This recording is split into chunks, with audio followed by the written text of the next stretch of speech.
Welcome to this online Bible study on Galatians chapter 1, verses 13 and 14. So after making his thesis claim and stating that the gospel was from God in verses 11 and 12, in verses 13 through 24, the rest of the chapter, Paul's going to argue and make a case autobiographically. He's going to talk about his life and refer to his autobiographical experience here as a defense.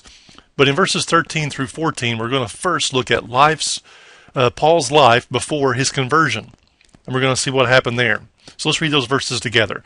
For you have heard of my previous way of life in Judaism, how intensely I persecuted the church of God and tried to destroy it.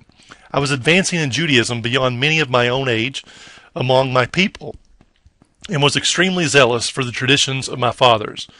Now in verses 13 through 14, we're going to see two things.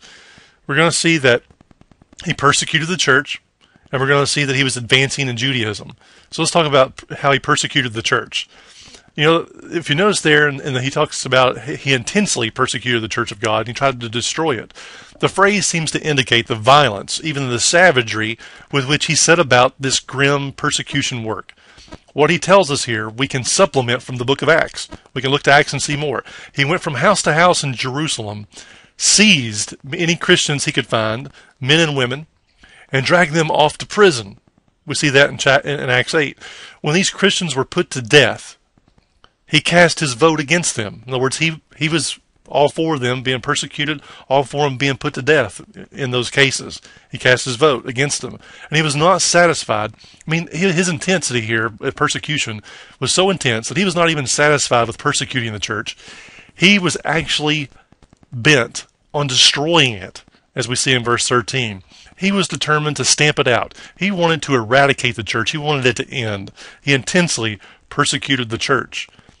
But now we look at verse 14, and he even talks about not only was he advancing in his persecution of the church, but he was also advancing as a devout Jew, and he was advancing in Judaism beyond his peers. He was definitely growing, and everybody, including the Rabbi Gamaliel, he even knew that he was a brilliant student. I mean, Paul was the prized pupil in Judaism. He was he was on the road on the fast track there. He was a prized student, and he was well on his way to becoming an influential leader in the Jewish faith.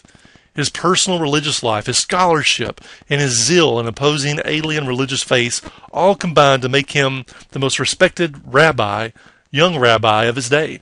And in Philippians, we see him talk about how he was a Jew of Jews. He was he was perfect in terms of legalism. In terms of devotion to the Jewish religion, I mean, he was advancing well beyond his years.